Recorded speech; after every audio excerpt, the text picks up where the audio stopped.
Now, here's the reality. If you have two main things that you can push on in a sales organization or in a sales system that are going to get you more revenue and more sales and more clients, and one of those is more, right? More of whatever you're currently doing, and one of those is better, the default answer tends to be more. Why?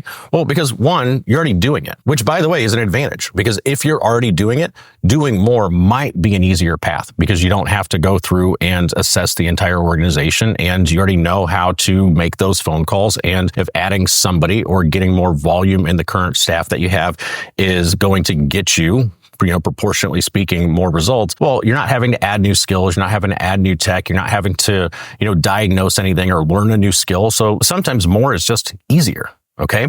But that's also why it's the most commonly prescribed answer. Like if you bring something to an inexperienced sales manager and you say, hey, we're not hitting numbers, that inexperienced sales manager is going to look at it and go, okay, well, I'm just going to go out there and crack the whip and kick some people in the ass and, fucking make people do more and yell and scream, and we'll have a coming to Jesus meeting, and we'll see, dials go up temporarily, and, theoretically we'll see results go up, and, hopefully we don't have this conversation again in 3 weeks. And then 3 weeks later you go, okay, like, hey, we still have the problem. Okay, I'll go out there, we'll make more phone calls, and we'll push harder, and we'll, crack the whip even harder this time, and we'll yell and scream and do all that shit. And the problem with that is you're doing more. You're emphasizing all of that stuff, which, by the way, when that's not the challenge, when more isn't the problem, and that's what your sales manager or even the business owner that's going out there and being the sales manager is like, hey, more. And the person's going, like, there's just no more capacity, or the thing's broken, or the process is broken, or something else is not working. When more isn't actually the core problem, all that does is deflate and ruin a sales culture. But the reason more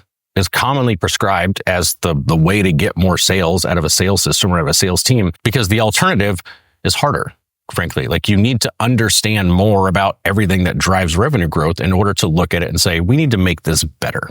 We don't need to go hire 5 more people. What we need to do is look at the leaks that we have in the boat before we start trying to figure out how to get more people throwing water with buckets in here.